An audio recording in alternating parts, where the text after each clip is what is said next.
Magandang araw sa lahat. Kahit sobrang lakas ng hangin dito,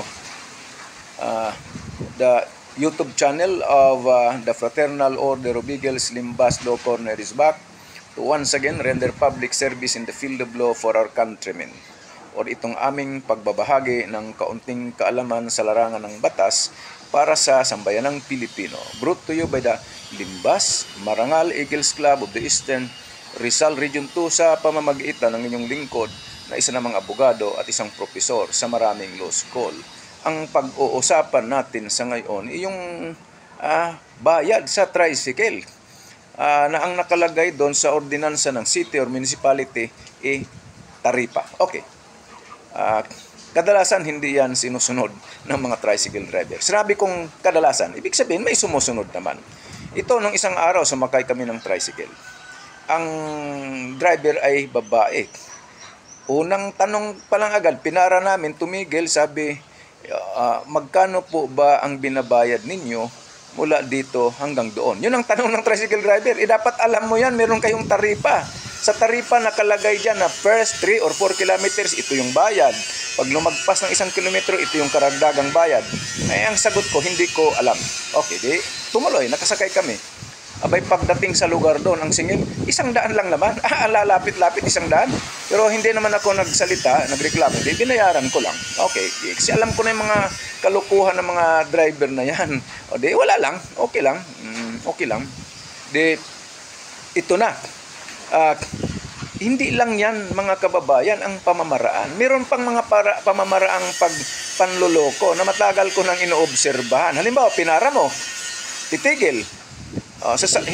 Maliban sa tanong na magkano po ang binabayad ninyo, meron pang tanong, isang biyahe na lang po ba? May po pa.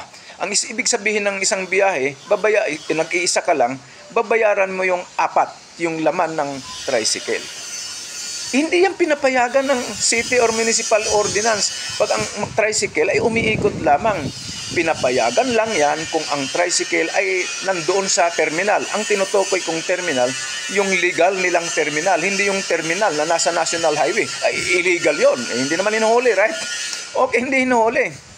Okay, may nagmalasakit naman sa akin, nag-message na dapat magsumbong daw ako doon sa pinaka-opisina ng traffic enforcers. Doon daw, kasi ipatawag daw yung presidente ng TUDA, Tricycle Operators and Drivers Association, at dalhin daw yung driver. Ang mga traffic enforcers na raw ang siyang magtuturo sa akin o sa mga pasahero na nagreklamo kung anong nararapat na ikaso sa tricycle driver na yan. Tama ba yon? Tama naman. Pero sabi ko, merong mas matinding at mabilis na pamamaraan. Katulad din ng tinatawag na entrapment. Halimbawa na lang, araw-araw, merong empleyado dyan ng traffic enforcers, iba-iba.